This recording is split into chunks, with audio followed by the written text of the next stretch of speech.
We're here, we're queer, and we love the Lord. That's right, you're listening to Coming Out Christian, a podcast about life at the intersection of queer identity and Christian faith. This fun, faithful, and sometimes irreverent podcast is a production of Love Boldly, an Ohio-based nonprofit creating spaces where LGBTQIA+ people can flourish in Christianity.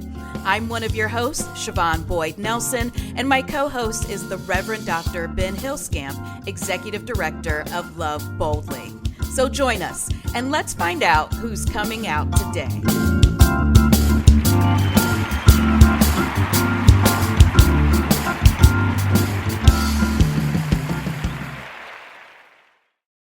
Well, hello there, Ben. Hey, Siobhan, how are you? I am doing well. How are you today? I am doing very well. We are now post-Christmas and into that interesting little week between Christmas and New Year's. So I imagine that I am in Urbana at probably my parents' home, hanging out with them. Or I might be back in Westerville by then, I'm not sure. Okay, I thought you might stay up there and do a little bit more gunkle duty. I probably will. Yep. This will be... Actually, you know, when this episode comes out, I will probably be back in Westerville because it's a Sunday, and we will more than likely have a service that Sunday. Yep, there you go. But yes, I will be doing plenty of gunkle duty, and be getting ready to do more when the new nephew arrives as well. Ooh, yay! Oh, the kids really make Christmas, don't they? Yes, they do. That's when Christmas is really fun.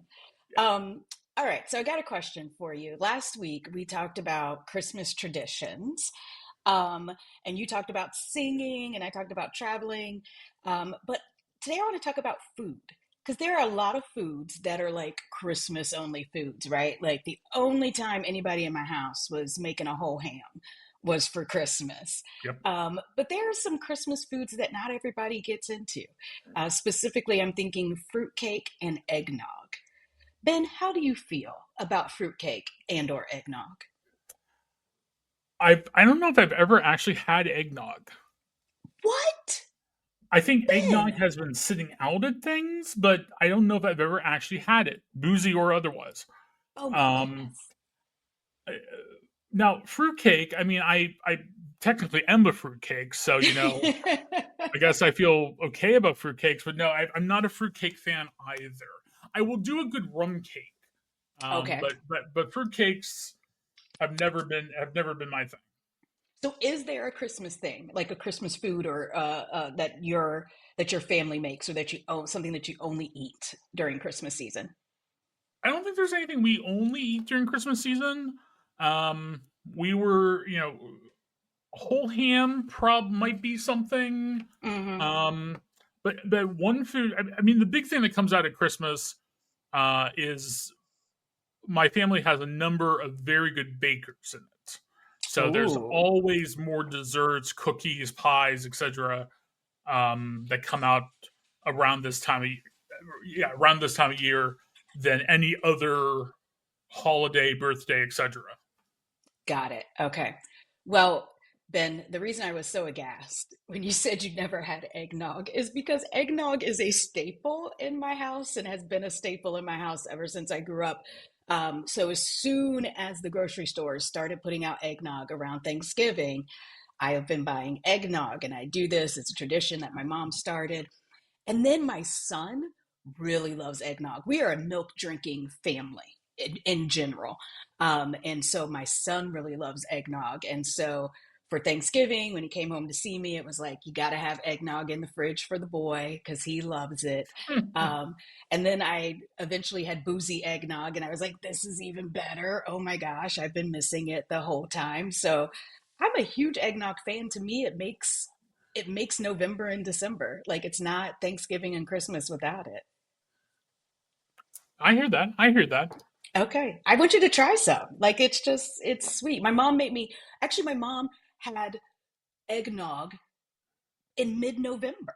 My mom made me try some vanilla eggnog that she found and ended up not liking very much, but it was eggnog, so she was going to try it. And she had me try that like around like November 10th or something. So yeah, it's eggnog for at least 45 days. Nice, nice. Yeah. All right. So, if you didn't listen last week, let's do a little bit of housekeeping for folks because this episode's going to be a little bit different. We didn't start out differently, but our guest today, just like last week, I was the guest for that episode, and so we kind of switched up how things went in the beginning. This week, Ben is our guest for this episode, so we kept things normal in the beginning, but this will be the different part. Very excited to go deeper into Ben's story to learn more about what's been going on with him in this moment, or what has gone on and what has shaped Ben. And of course, we're going to get into all the good things that we usually get into with our guests. Are you ready, Ben? Are you ready to be interviewed by me? Are you really? So, hey, I'm looking forward to this. Okay. All right. Well, you signed up for it, Ben. So here we go. All right. Our amazing guest today is Ben Huelskamp, a lifelong Christian and church geek. The Reverend Dr. Ben Huelskamp is the executive director of Love Boldly and the pastor of Blue Ocean Faith Columbus. Ben was born and raised in Ohio in a devoutly Roman Catholic family who believed in Catholic education and sent him to St. Benedict's School and Bishop Rosecrans High School. He left Ohio for college, attending Sewanee, the University of the South, for a degree in philosophy, followed by a Master of Education in Higher Education and Student Affairs at the University of Vermont. Ben spent 8 years working in residential life at 3 colleges on the East Coast before returning to Ohio during the pandemic and joined Love Boldly in 2021. He earned his doctorate in educational leadership from the University of the Cumberlands and is currently working on a master's degree in theological studies at the Methodist Theological School in Ohio, or MTSO. Your parents never told you you couldn't be a lifelong student, did they, Ben? No, they did not. All right. An active and enthusiastic writer, Ben's work has been published in the Buckeye Flame, the Columbus Dispatch, Red Letter Christians, Baptist News Global, and the Good Men Project, and other local, regional, and national publications. Ben is ordained by the Fellowship of Affirming Ministries and is an active member of TFAM's Midwest region. He also has the privilege of serving on the board of the Buckeye Flame and the steering committee of the Columbus and Central Ohio LGBTQ plus Leadership Roundtable. Ben is the proud pet parent, human, and servant of Scout, a Beagle Chihuahua mix, and the doting gunkle to Jack, and another still unnamed nephew due in January of 2026. Oh, it's so soon, it's coming up. Yes, Among his indeed. varied among his varied interests, Ben enjoys anything Star Trek or Stargate, collecting books, some of which he will probably never read, watching Ohio State and Sewanee football, following college wrestling, reading and writing theology, and trying new restaurants and cuisines. Welcome, Ben. Thank you so much, Siobhan. I appreciate that intro, and am so happy again and like always to be here. Yay, yay. All right. Well, we don't let each other off the hook. The first question is the first question. And so, Ben, could you share your testimony? What is your story at the intersection of Christian faith and LGBTQ plus identity? Yeah, I was thinking about this. I really liked last week how you framed, rather than looking at your entire story, you kind of framed it in the last few years. I am going to go back a ways into my story, but I want to frame my testimony today in terms of vocation and call, because this has Mm, just been something that's been a part of my life in many ways since I was confirmed in the Catholic Church, which was hmm like end of seventh grade. Um, so growing up, I for the longest time, and you'll find this funny, I was going to be a lawyer, Oh, and I picked the patron saint of lawyers as my confirmation saint, Saint Thomas More. okay. But for some reason, after that, I really started to feel called to ministry. Um, and I've been reflecting recently, in what I guess the last few years, about I definitely always felt called to ministry, but how much did I really feel called to the Roman Catholic priesthood? Because here's the thing: Mm, in the Roman Church, priests are celibate. They don't marry. Um, Anything about a private or a priest's personal life is very much personal, and hmm that's often very well respected by Catholic laity. Um, but the opposite part of that is Catholics tend to stop asking questions when a young boy man says that he wants to be a priest. mm, So in a church that typically would have asked me a lot of questions about why don't you have a girlfriend? Why don't you seem interested in girls? The saying I wanted to be a priest gave me a very public place to hide. okay. Um, and I do wonder now if the church had been open to openly queer priests, would I have, or if the church had allowed, you know, priests to be married, even to same gender partners, would hmm have I, what would have I felt so called to that sort of ministry? okay. And I don't know, I don't necessarily know the answer to that question.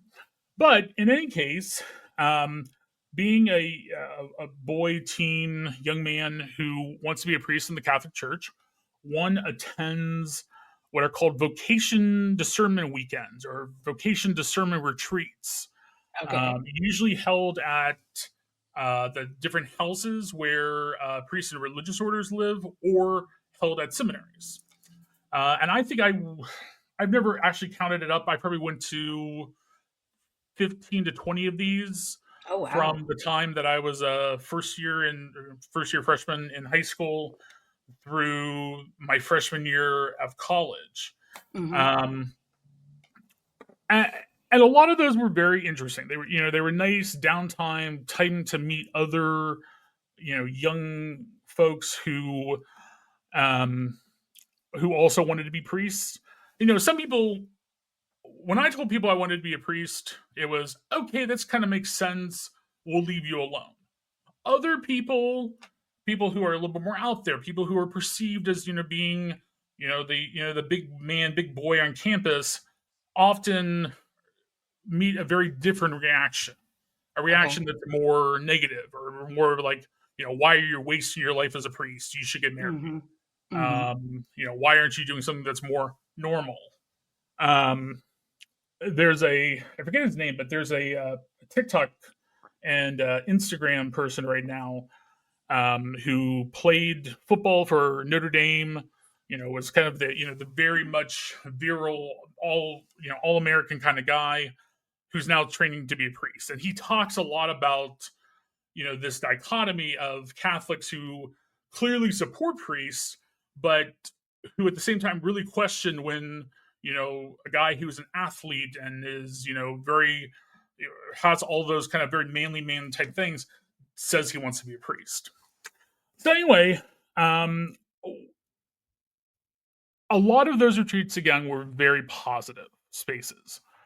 But I attended one at a seminary that our viewers from Central Ohio will probably be familiar with, which I'm not going to name, but I'm just going to say it's a historic Catholic seminary located in Central Ohio, and that should say all I need to say. Yeah. Um, where I encountered a priest who sexually assaulted me. Only happened once. It was one of the stranger cases of clergy sexual abuse and of sexual abuse in general that it's someone that I didn't know who was Mm, more opportunity. Um, I was also raised not so much by my parents, but by my schooling in 13 years of Catholic education that you hmm always did what priests say, Yeah. and that it was very difficult for people that were raised again in kind of the more educational environments that I was raised in, um, to say no to a priest, even if it's something that felt so very wrong.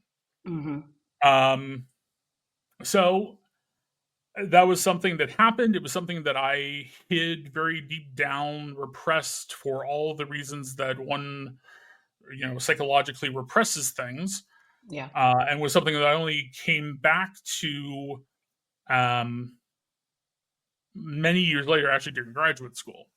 Hmm. But in retrospect, it also says to me there and makes sense of why all of a sudden at that point I really stopped wanting to be a Catholic priest. I really stopped wanting to attend a Catholic college. I mean, up to that point, it was Catholic college or nothing.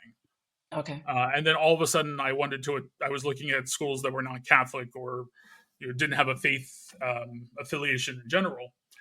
Um, and that took me to Swanee. Swanee University of the South, where I came out. I became Episcopalian, and in the Catholic Church, if you're new to the church, if you become part of the Catholic Church from a non-Catholic denomination per se, you typically have to wait 3 to 5 years before you can look into the priesthood. Okay. So I just assumed that the Episcopal Church would have a similar requirement. But I was told very early on, no, you've been looking into Catholic priesthood. Why not look into being an Episcopal priest? Hmm. So I went down that road a few times, looking at different dioceses that might ordain me. Um, and just every step along the way, there was something that just wasn't necessarily working or it didn't seem right. Hmm. Um, I had done a wonderful internship in pastoral care, clinical pastoral care during college, which really made me rethink, was I called to be a pastor? Was I called to be to work in these very pastoral care type spaces? Um, and so I didn't pursue seminary after college. I didn't pursue seminary elsewhere. Ended up, like you said in the introduction, doing a degree in student affairs and working for about 8 years in student affairs, specifically in residential life, and really finding that to be a form of ministry. Oh yeah. Even when I was working at colleges that weren't necessarily Catholic, or I'm sorry, weren't necessarily religious, um, it was still very much, I framed it as a form of ministry. Hmm. Um, so fast forward to the pandemic, still thinking about ministry, still thinking about Episcopal ministry. Um, Found my way to La Boldly, which I had never heard of before I got here, and was all of a sudden doing actual ministry. Not something that Yeah. was framing as ministry, but doing something that was actually ministry. Um, it was La Boldly where I really had my first time doing ministry that's in the public sphere, that is Hmm. advocacy based, that is directly calling out or calling in people in power and systems of power. Which then, of course, led to me becoming a pastor as well. Something I never thought I would do. Even when I wanted to be a Catholic priest, I never wanted to be a pastor. Okay. Um, so I say all of that for this reason: that a lot of my journey as a Christian, as a queer person in Christianity, has been through the lens of looking at call, looking at vocation, of looking at um, where am I going, or how do I figure out, how do I make sense of what I feel like God's calling me to do in the world as a pastor, as an advocate, as a Christian in general, Hmm. um, ordained or not. The fact that I am ordained now really has less to do with me actively pursuing that and more to do with, hey, you're our pastor. We would like you to be ordained. Hey, you should look into the Fellowship of Preparing Ministries. We think you'd really, you know, kind of resonate with these folks. Um, rather than me actively pursuing uh, those dynamics. So I guess Hmm. I mean, there's obviously a lot more to my story, but that is one of those major streams that has been there for a long time. Yeah, that's such an interesting lens through which to frame your story, right? And I think, and I resonate very deeply with that idea of what is my calling in the world. So I have a question, and it's because I think of my background. When I think of priest, I think of someone who is a pastor. So what does a priest do who is not a pastor? What was it that you were interested in doing within ministry that was outside of kind of that pastoral realm? Sure. Um, well, first off, Catholic theology says that the main function of a priest is to consecrate the bread and wine into the body and blood of Christ in the Eucharist. Okay. And I will tell you that for a long time, I kind of got challenged by Catholic priests who would be like, Ben, you realize that if you become a priest, that is what your mission in life is to do. So Mm, if for Catholic priests, if it's possible for them to do something other than work in a parish or work in a liturgical setting, that's great and that can happen and it does happen. But all Catholic priests have to remember that that is their first calling. So, okay. you could have a PhD in physics and be primed to be a professor of physics at some Catholic college, and your bishop, your religious superior could say, "Hey, I'm sorry, but we need you to be the pastor of this church, down the street." And the way that the priesthood works is you really can't say no to that, or at least not say no and remain a priest. So, Mm-hmm. one of the things that I had long considered is, was I actually called to be a priest, or was I called to be what's known as in the Catholic Church as a brother? Brothers Mm, are the male equivalent of a sister or of a okay. religious sister.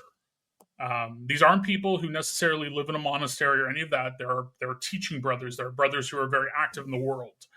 Um, Many of whom hold advanced degrees and teach and whatever else. There are even orders of brothers who do nothing else than teach. So I had looked at those orders. I will say, this is being a young kid who, you know, was very ambitious. But one of the things that really I struggled with in that is that priests were priests were so well known in the church, and teaching sisters who were so well known, that brothers kind of got lost in the shuffle. Okay. I remember telling a friend one time, another Catholic teenager at the time, who said, "Hey, I want to be. I'm thinking about being a brother." And he's like, "But you're so smart. Don't waste your intelligence being a brother." And it's just like, well, that's really, really offensive to the many Catholic brothers out there who, again, have advanced degrees and are plenty intelligent. Yeah. But there was a sense that if you weren't intelligent enough to be a priest, you could become a brother. Okay, you're right. That is very offensive. And I'm just glad that I'm not the only person that thought that. Like that was the first thought I had when I discerned a calling. And so, okay, good. It's still a bad thought. At least I'm not the only one. Yeah. Um, so anyway, I'm sorry, I got a little bit of a tangent there, but so a priest who doesn't serve as a pastor in the Catholic Church can be a professor, can be a teacher, can be the principal of a school, president of a college, even. And by the way, brothers do all of those things as well. Okay. Um, so there's a lot that priests can do. Typically, a priest who's, say, a professor will also then serve as, um, help out a parish on the weekend or something, cover a mass Hmm. here or there, maybe be a chaplain as well. Um, and so, really, for me, I wanted to teach. I Okay. saw myself as a professor. I saw myself as maybe a high school teacher, maybe a chaplain at a college. Hmm. And by the way, those are all things that still very much interest me. My mom's an educator, and I've always been very big about education. Um, so that's what I wanted to do. Hmm. And again, you'll find this funny, but there are priests who are medical doctors. There are priests who are lawyers. Now, most of those were lawyers before they became priests, but there Yeah. are some folks that have done who have been ordained and then have become lawyers. So I had also kind of thought about that.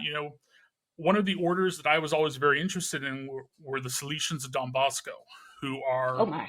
who specifically work with. Their order was founded to work with poor youth Oh, okay. in Italy in I think the mid 19th century. Um, So one of the things that I had, and the Salesians for a long time had, were the sponsors of the Boys and Girls Club in downtown Mm-hmm. Columbus, Mm-hmm. um, which is not very far from Capital Law School. Right. So I had always thought, wouldn't it be cool to live and work there, do a law degree at Capital, and then do advocacy on behalf of poor youth? Yeah, that sounds Um, amazing. so that was one thing I had always thought about as well. But again, I never saw myself being the pastor of a parish. I never saw myself. I always thought it'd be cool to be a bishop, but at least when I was younger. But I never saw myself becoming a bishop. I saw myself doing advocacy. I saw myself doing to teaching, working with high school or college age youth. I mean, the fact that I ended up working in higher education and then now doing advocacy is totally what I thought I'd be doing anyway, Mm-hmm. just in a kind of different context. Yeah. Okay, I want to go back to something you've said twice now, with respect to priests and bishops. And that's this idea of not saying no, to priests and bishops. And the reason I want to ask about it is because we do have the opportunity to say no to God. And so it just kind of rubs up against my brain a little bit to think um, that you can't say no to, I guess maybe God's representative on earth, but you can say no to God himself, right? Has that ever been a rub for you, or how have you made sense of that? I don't know if I've ever thought about it in those terms. Mm-hmm. Definitely, it's been a rub, around the idea of you can't tell, some earthly person, regardless of gender, but in this case, male, no. Right. Now, I recognize as well that you and I both are from traditions where pastors held a role that was up there on a pillar, and you might not be able to say no. You might not be able to. You definitely didn't denigrate or assault or anything else, um, the pastor or the Mm-hmm. priest. Um, but again, I'm not sure I ever thought about it back then or since about how. Let me put it this way: there was definitely, whether or not it was spoken as much as it was about priests, there was a sense in the Catholic Church that you didn't tell God no Okay. either. Yes, humans have free will, but Yes, I think that's what I meant. Yeah. Yeah. what Catholics would say, and people said this by the way to me when I left the Catholic Church and became Episcopalian, and then subsequently, was that in the Catechism of the Catholic Church it says that a Catholic is to form their own conscience. Mm-hmm. What it doesn't say, but is understood, is that you should be forming your conscience in light of church teaching. Okay. It's kind of that unwritten part of the catechism. Um, so by the same token, yes, you have free will, but your free will should be ordered by church teaching. Okay. Yeah, but when it came to free will in the Catholic Church, it was free will in light of church teaching. Mm-hmm. So yes, God gave us free will, but we had better exercise our free will as good Catholics following Catholic theology and church teaching. Got it. Um, so yes, there might be some disconnect, some cognitive dissonance between being able to say no to God and no to a human, but that was only in as much as you had the free will. Essentially, let's put it this way: you had the free will to follow Catholic teaching. Okay. I think that's pretty concise. That's good. Yeah. And I will add Um, to that I made a comment to a few priests when I was a freshman in college. That's when I was really starting to come to terms with being queer. I was also coming to terms with this fact that I just did not agree with the Catholic Church anymore on too many issues to really remain Catholic. I asked a few priests whether or not they felt that God could call someone to ministry, to service in a church other than the Catholic Church. Because okay. I really felt, and I still do, that God was calling me to be a Christian in a church other than the Catholic Church? Mm-hmm. And in my mind, that was a valid question at the time. And I still think it's a valid question. And definitely now as a non-Catholic, if someone comes to me and says, "Hey Ben, I identify as United Church of Christ, but I think God's calling me to be a Methodist." Okay, cool. Go be a Methodist. Yeah. That's cool. We can still be Yeah. friends. Um, but of course, these priests were horrified by my question. Okay. One of them was the vocations director for his order, and he was like, "You are definitely not called to be a priest," and never talked to me again. Oh my. Another one was like, I think, offering masses for my soul because I had asked such a question. They just, they weren't only horrified, but they also just could not conceptualize of the idea of being called by God to leave the one true church. I'm doing air quotes here. Got it. But again, for me, then and now, I fully believe that God sometimes looks at people and says, "Look, hey, I need you.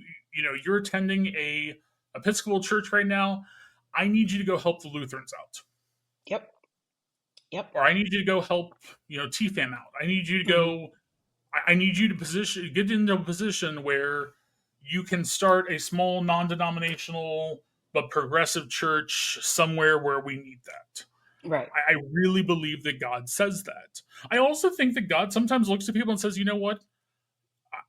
You're a Methodist right now, but I really need you to be a Catholic." Mm-hmm. And I have a few friends who have left, who are progressive, who are liberal, who are queer affirming, some of them queer themselves, who have left more progressive, more affirming churches to become members of the Catholic Church or the Orthodox churches or others because there was something about that church that really drew them, and they felt that they were in a position in their local congregation, their diocese, their whatever, to do good work in that church. Right. And I totally think God has and continues to call people to make those changes to their denomination, to their tradition, to their congregation, what have you. And it would definitely be, I think, in line with God's personality of rarely asking us to do easy things, right? It's Correct. not. God is often calling us to cross boundaries and borders that we have put up, and to not see them as boundaries and borders. Yep. Totally. That makes Totally. sense. Plus, God has a sense of humor, so Oh my gosh. that Oh my doesn't hurt gosh. anything. Just trolling us constantly. Totally. Totally. So now, you describe your family as devoutly Roman Catholic, and you have been a good Catholic boy who sings in the choir and wants to be a priest.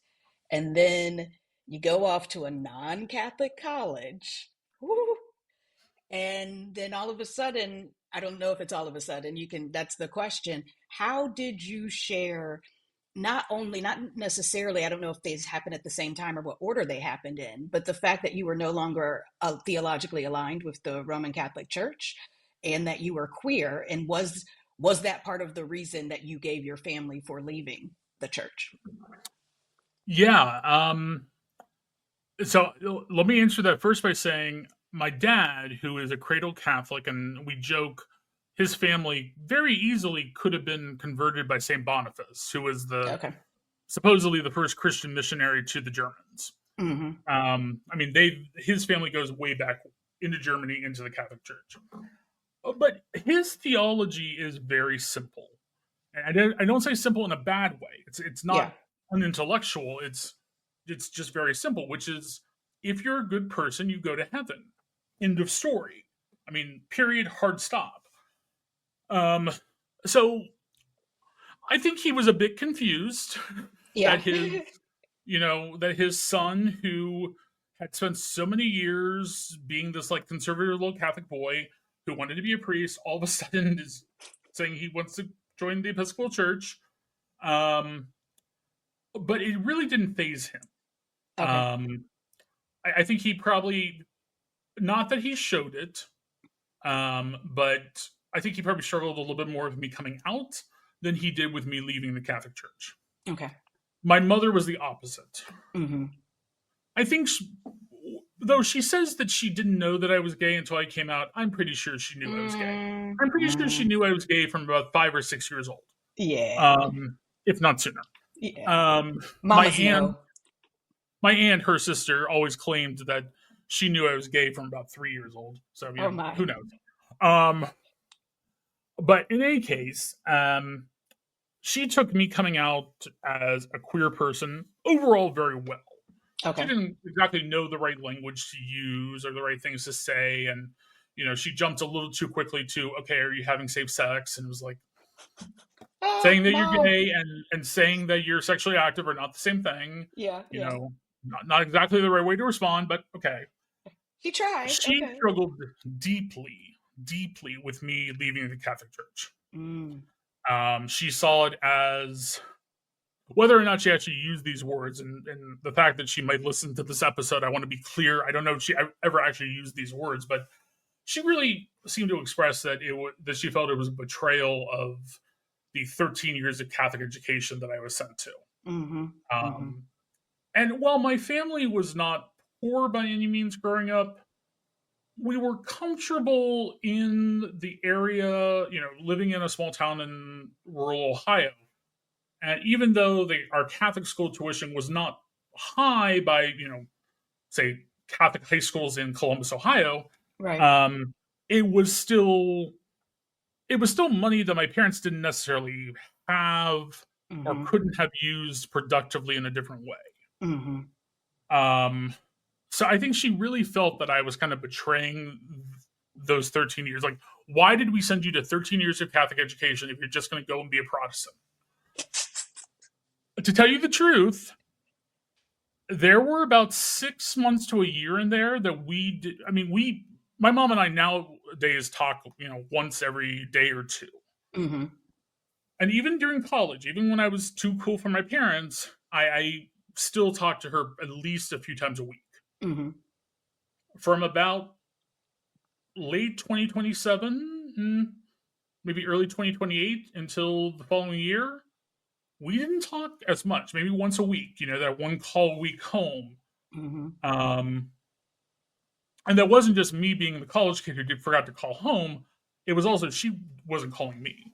Okay. When I went home to visit, she explicitly sat me down and said, "You will not go to communion." Oh.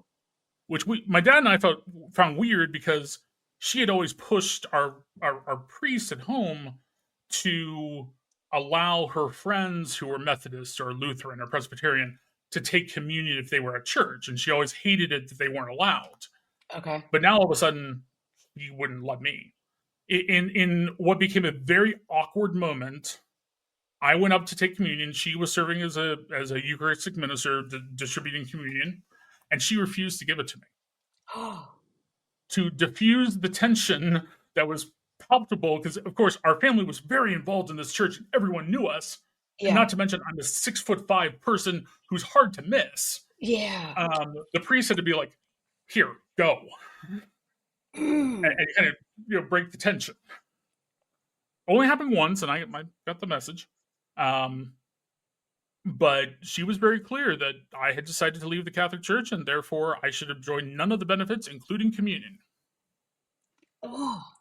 But communion's for everyone. We're supposed to share it. That's the whole point. Well, to be fair, Catholic theology says that if you're not Catholic, you can't take communion.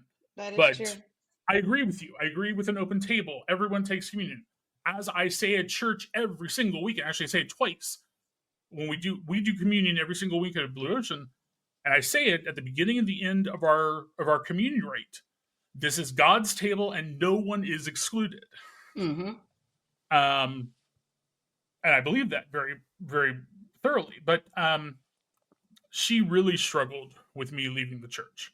Yeah. Now, nowadays, because of some things that have happened, including in the church, my mom, my dad, most of my family no longer attends really any Mm. church at the moment. Okay. But still, every so often, I'll say something, that's very not Catholic, and she'll be like, "We wasted all that money on you going to Catholic school," Oh and I'm like, no. "Dear, you are." And by the way, I didn't mention this. She's not a cradle Catholic. She grew up Baptist. But Her sometimes parents are it's the Baptist and converts. Methodist. Yeah, sometimes it's the converts though that It really really is. be the ones. Yeah, yeah. And I hear what your mom is saying because, like, as a parent, you're like, but that was my sacrifice for you, and it was supposed to pay off in this very particular way. I get that as a parent, and a lot of the reason that I was sent to a Christian school for 12 years was for the level of education, was because it was actually an advanced curriculum and it set me up for success, in college and whatnot. Did she not see that same thing, or was it really just the Catholic of it all? I mean, she saw that. She Okay, yeah. knew, and she will continue to hold to this day that not only was the education better, I mean, compared to the small rural public school district that was there, arguably in our small rural town at that point, Mm-hmm. the local Catholic Church was probably the most progressive Mm. and the most able to work with students who, not to my own horn, but are very intelligent, but who are very introverted and struggle with, Mm-hmm. being in the educational system as the normal or average Yeah, student is.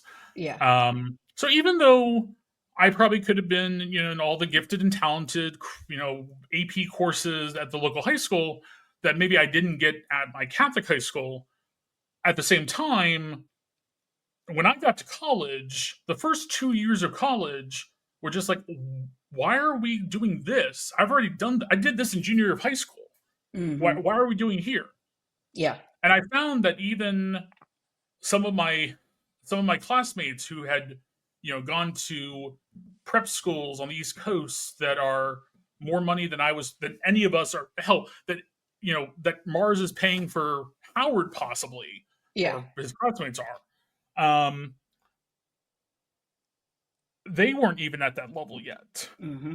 Mm-hmm. But a few of us who had gone to Catholic schools or other religiously affiliated schools, Episcopalian, Lutheran, whatever, um, just had that edge, for lack of a better word, because we'd already been challenged in those ways. Yeah, And it wasn't even so much that we knew the material, it was that we had been challenged and formed in a certain way that we were ready for challenges of college and kind of what came next. So yeah, she would definitely recognize that, and I do as well, that education was great for me as a person, as an academic, as a scholar, um, and also gave me some of the skills that social and environmental skills that I probably would have missed at a school that was larger. yeah. That But is, still, I'm squandering my Catholic education because I didn't become Catholic, or I'm still not Catholic. yeah. I never had that conversation with my mom because I didn't necessarily change denominations, and my mom has actually changed denominations. Doesn't necessarily attend a Pentecostal Apostolic Church um, any longer, and um, just that sounds so familiar, right? Like, oh my gosh, I sent you to this place to protect you. So for my family, it was a lot about protecting me from the outside world. And making sure that I was able to maintain my purity in that purity culture, right, and able to stay on that straight and narrow path. It's easy to stay on a straight and narrow path when you graduate with 15 people. Let me tell you, it is easy peasy. But it doesn't necessarily prepare you for the larger world and staying on the straight and narrow when you're in a group of a couple thousand, maybe. Yeah. So you are now in seminary.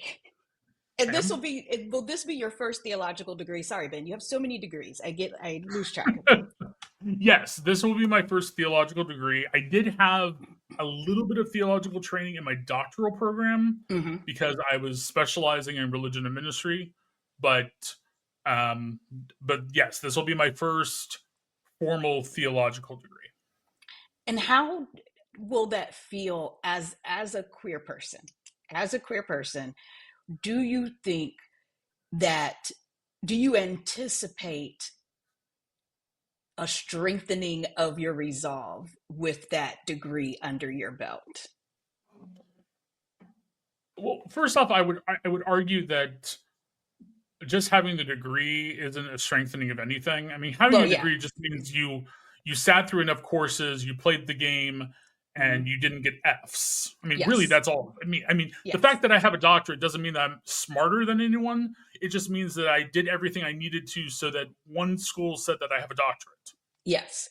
But do you think that, especially from the advocacy perspective, and this is something that for a while, I said, yes, I'm going to go to seminary because I need to know the Bible verses better than they do so I can argue better.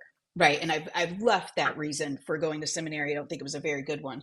Um, and there is something nice to be able, especially when we have so many things being thrown at us as queer people of faith, to kind of just whip it out like, da da, I got this.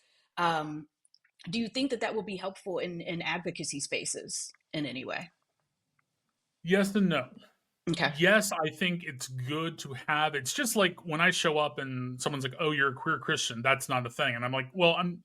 It's not just I'm a queer Christian." And by the way, I'm Reverend Doctor, so you know, Mm-hmm. Mm-hmm. sit over there and think about that as well.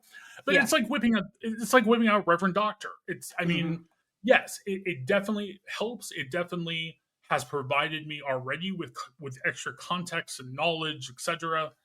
Um, currently I'm taking a course that's specifically on Howard Thurman. I Mm. mean, and listeners, if you don't know who Howard Thurman is, if you only heard his name, look him up. He is an amazing theologian, pastor, social justice advocate, etc. Yeah. Um, but who also shout out to any Howard alumni, was the Ooh, dean of the chapel there, or whatever that position was ooh. called at Howard for quite a while. But anyway, being able to read people like Thurman and then integrate what I'm reading into my advocacy, into my sermons, into just how I think and conceptualize the ideas that I'm working with. Mm-hmm. Yes, that's been very helpful. It's also been helpful because I mean, the idea of queer theology and queer theologians, and those are, Mm-hmm. by the way, two separate things, is still a relatively niche field, but nevertheless, I am gaining membership in that group Yeah. by having at least a master's degree in theology, being queer, and also working in this liberation queer theology space. Right. So it's definitely helped with that. Um, Countering people who say they know the Bible and want to trot out all the tired clobberverse type things, does having a degree in theology actually help? Maybe, Mm-hmm. but a lot of those folks, it doesn't matter how much you give them about, I have largely stopped um, arguing with people about Bible verses that supposedly condemn the queer community. Yeah. Why? Because I'm not going to change their opinion. Mm-hmm. They are so set that what's in the King James or whatever version is the literal absolute word of God, Mm-hmm. that me coming along and saying, well, but that's not what the Hebrew actually was. That's not what it meant. That's Mm-hmm. not how someone in a certain century BCE would have read this text. That is not what's going on here. What we're talking about, say Leviticus 18:22. Someone actually yesterday posted that on a Love Boldly post, Oh my. and I didn't even respond because I'm not going to change that person's mind by saying, well, actually, what's going on here is twofold. One, we're talking about temple prostitution, and more importantly, what we're talking about is not a, you use a dated term, but a homosexual relationship. Mm-hmm. What we are talking about is a man being penetrated by another man, and Yep. therefore taking, in biblical terms, taking the role of the woman, which is Mm-hmm. terrible anyway. But beside the point, that's what we're talking about here. That's the sin, quote unquote sin. Right. The sin is not loving another person or even technically having sex with a person of the same gender. Mm-hmm. It is a prohibition or a admonition of a man being accepting penetration. Mm-hmm. But someone who just wants to quote Leviticus 18:22 ain't going to listen to that. Yeah. Yeah. I would put it in terms that are not theological.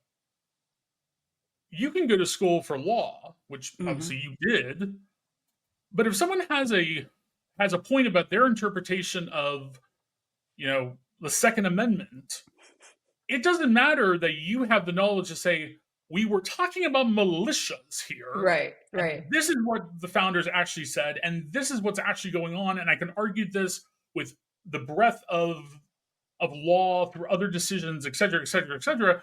If you're the hardcore gun nut, I mean, none of that's going to matter. Yeah. They're still going to think what they said, even if you can win that argument in court Mm-hmm. legally. It doesn't change their mind. Same thing here. I can win the argument theologically and academically, but that doesn't really matter. And actually, some of those folks, the ones who are, walking around with their King James version saying, Jesus spoke English, everyone should do so as well. Saying that I have a master's in theology is going to put up an even bigger wall between that person and me. Yeah. Yeah. So my final question is going to be, you know, who, now that you are in seminary, you're getting this master's, you're been ordained by TFAM, um, what do you feel the calling is, or who are you called to serve right now in this moment? Sure. Um, I think I think the primary call for me remains working with queer people of faith. Mm-hmm. I mean, that is where I feel most called to, and working with the queer community in general. Mm-hmm. Um, you know, the work that I do with the queer community is not just work because I'm a queer person. It is a response to the call that I feel in my faith. Mm-hmm. My faith compels me to do this advocacy. Right. Same thing with my advocacy around public education or around reproductive rights or Mm-hmm. um, food and housing insecurity. I mean, we can keep going there. All of that is compelled by my faith. Mm-hmm. So I largely see myself staying in that work. Um, but I think it also though has, as much as I still don't know if I'm really called to be a pastor, I feel like I'm called to be a pastor of Blue Ocean in the here and now. Okay. How much I feel I'm called to be a pastor long term, I don't know. Um, I definitely have new ideas about what pastoral ministry means. Mm. And I mean, people like yourself, Siobhan, and others that I've met through this kind of journey have challenged my notions of, should we have paid clergy? Mm. Should we Mm-hmm. have someone actually in our Thurman class yesterday made the argument of should we have professional clergy? Oh, wow. Yeah. And to bring that up among a group of mostly professional clergy or people training to be that Yeah. at a seminary, all of whom are working on master's degrees with a professor who is also Reverend Doctor, um, you know, is a really provocative statement to make. Yeah. Um, but those conversations inform my thoughts about what it means to be a pastor. Mm-hmm. So, as you and I have discussed, I have this idea for this very loose, very broad idea for what I think we need of a kind of new church in Central Ohio that I think we need. Mm-hmm. I have new ideas about, I've done so much discerning and whatnot throughout my life that I sense this kind of call to particularly work with other queer people of faith on discerning calls to ministry, whatever that may look like. Mm-hmm. So I definitely see myself staying in and still feeling called to this ministry with queer people of faith. I will say, though, I love working with college students, and I Okay. really, really miss that. And I keep trying to find a way, not that I really have enough time to do it, Yeah. but I always keep my eye out. That's like, Yeah. if it, like a college chaplaincy program or something came open that maybe was like part time or something, Mm-hmm. or that I could integrate into the larger work that I do, yeah, I think about that. Yeah. I don't know if that's ever going to happen, but I'm definitely interested in that as well. largely because I miss working with college students. I hear that. That is a working with young people keeps you young in a way that and just exposes you to a part of the world and a part of yourself that can be really special. So that makes sense. Yeah. Well, Ben, thank you so much for Thank you. sharing more of your story. I have been just amazed and so captivated by this story today. So thank you. I'm sure our listeners have enjoyed it as well. Hopefully, I asked good questions that weren't too You did. probing. You did it. Okay. Thank you. All right, y'all. We are going to finish out our episode with our two segments. The first one is the query of the day. This is a reminder that this is your chance to engage with us. We are asking these questions of one another, but we are also asking them of you.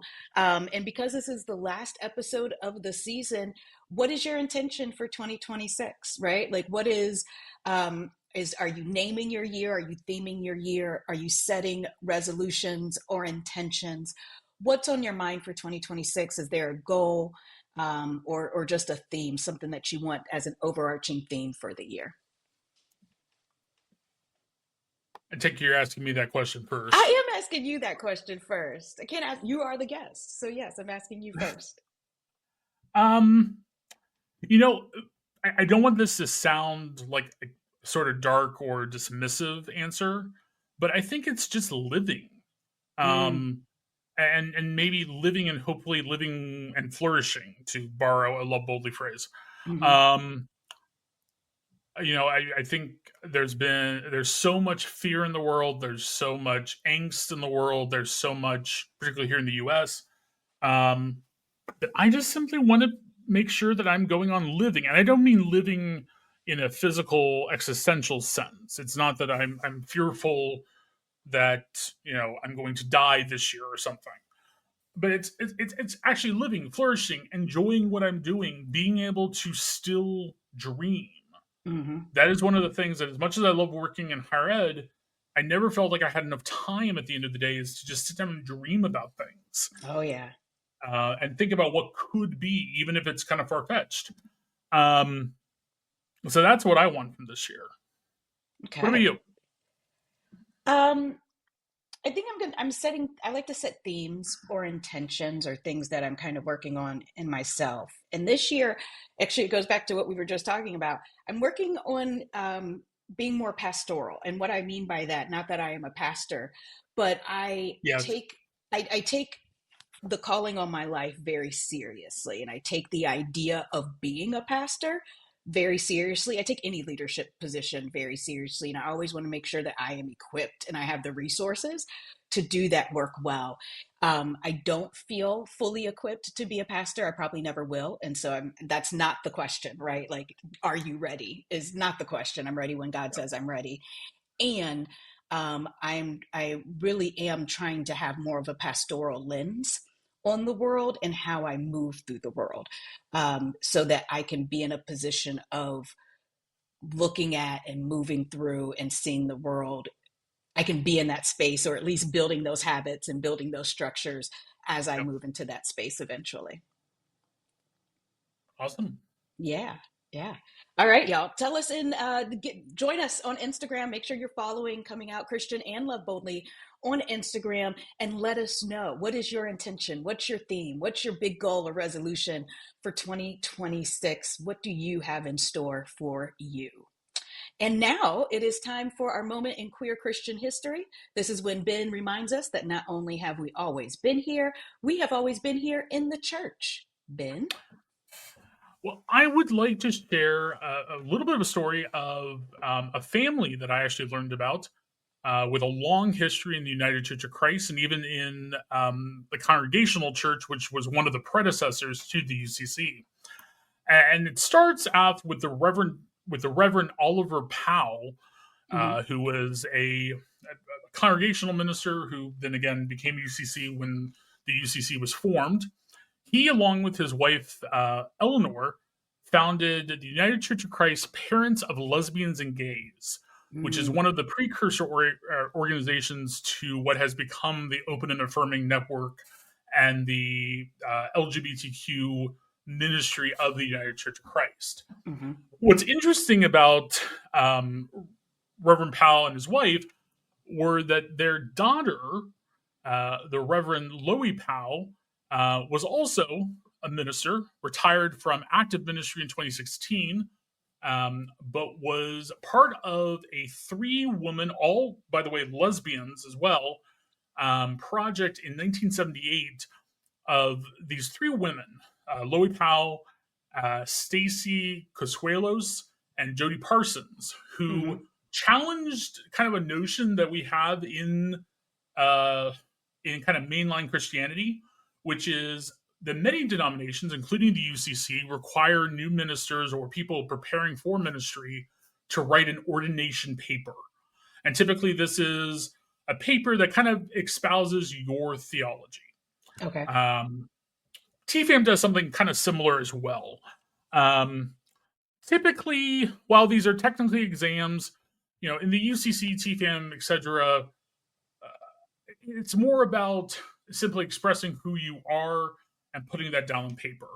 Okay. But what's interesting is Powell, Consuelos, and Parsons got together and challenged that notion of having a singular individual ordination paper and instead wrote an ordination paper jointly between the 3 of them, um, about community, particularly community among women, community among lesbians in the church. And thankfully, their association of the UCC, which was out in California, accepted this, and it became the first that we know of joint ordination paper. Also, ordination paper, really of any kind, written by a group of LGBTQ people. Wow. Um, Powell, the Reverend Loie Powell, was also had a number of firsts in the UCC. She was the first LGBTQ member of the UCC's executive council. She was the first out LGBTQIA plus person in the UCC to be called to a church as pastor in a normal process. And what I just mean by that is her name was part of a search process. She Okay. wasn't called because she was queer or Mm-hmm. because she was out or because of one of her other identities, or reached out to because of her body of work. Mm-hmm. She put her name in, they went through the process, and they hired her. And while that might not seem like a first, it does show that there was a normalization of, hey, LGBTQ clergy are just like every other clergy. Yeah. We don't have to call them simply because they are queer. Mm-hmm. We can call them because they're simply the right pastor for this parish at the right time. Yep. Wow. That's amazing. Now I want to read that paper. That sounds like a really neat piece. I haven't been able to find the paper yet, Okay. but I know it's out there somewhere. All right. If Ben finds it, he's going to share it with us so we can all dig into that. Well, Totally. the nerds in the listening in the listeners. Yes. Yes. All right, Ben. That not only wraps it up for this episode, it wraps it up for season 2. Oh my gosh. Thank you, thank you, thank you to all of our guests who have been absolutely amazing. Thank you to all of our listeners for sharing, liking, following, subscribing, all of those amazing things. Ben, are there any announcements that you want to share with folks before we get out of here? Yeah. So, we're obviously we are recording about a month and a half before this episode's going to come out. So at this point, we don't really have any events coming up for Love Boldly that have been planned yet in the new year. There definitely will be, and I Mm-hmm. encourage listeners to keep an eye out on our website as well as social media. That said, we have, fingers crossed by this point, dropped the 2026 devotional. And the first devotion, if you're signed up to receive those in your inbox, that first one will come out in just a few days on January the 1st, 2026. If you're not signed up to get it, I'd encourage you to check out our website. It's under Resources Devotional. You can sign up to receive the devotional weekly or as they come out in your inbox. You can download a digital copy, and you can also purchase and have shipped to you a physical copy or copies of the devotional. If by any chance there are pastors or other leaders who are hearing this who would like to order multiple copies for their congregation, Feel free to go ahead and just order those directly, or feel free to contact us here at Love Boldly. We would be happy to work with you to get those to you, and hopefully be able to offer you a price that that works for your congregation. Amazing. That is one of those amazing resources from Love Boldly. So please, please, please take advantage of that. Thank you to all of our devotional contributors who make that possible. All right, Ben, I think this is it for 2025. Some of us are quite excited about this year coming to an end. Oh, yes. I believe you promised our listeners another hint about a special project that we have coming out I before know. season 3 drops. I will say, before Siobhan says anything there, we are planning a season 3. If you have any interest, particularly if you are a queer person of faith with a Christian background who would like to speak to being queer and a person of faith, please let us know. We're definitely looking for guests. The plan right now, just like season 1 dropped on Easter Sunday 2025, we hope that season 3 will begin on Easter Sunday 2026. But are we going to give a little hint about what might be coming between then and now? Yeah, in the meantime and in between time, we didn't want to leave you with nothing to think about and listen to. So we are going to be doing a kind of bonus mini feed. We're going to be tapping into Ben's love of music. We're going to be tapping into my love of listening way too closely to lyrics and issue spotting, if that rings any bells.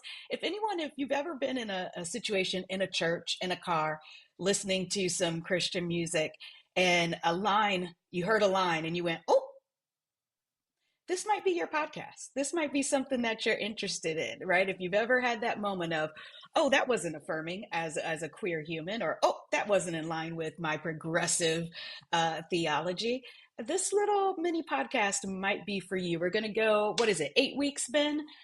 Just Yep, a little that's the plan. something to keep you tied over until we start season 3.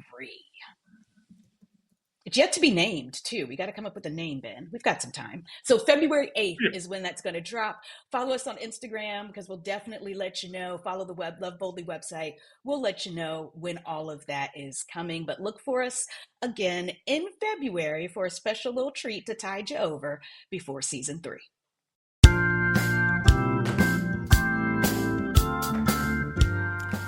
Thanks so much for joining us today. We hope this conversation encouraged you, challenged you, and maybe just helped you feel a little less alone on your journey. If this podcast has been meaningful to you, would you consider supporting the work of Love Boldly? Love Boldly's mission is to create spaces where LGBTQIA+ people can flourish in Christianity, and your donation helps make conversations like this one possible. You can give at www.loveboldly.net/donate. That's www.loveboldly.net/donate. Want to stay connected with the podcast? Follow us on Instagram at comingoutchristian_podcast for updates, resources, and community. Until next time, remember that you can be queer and Christian and queer.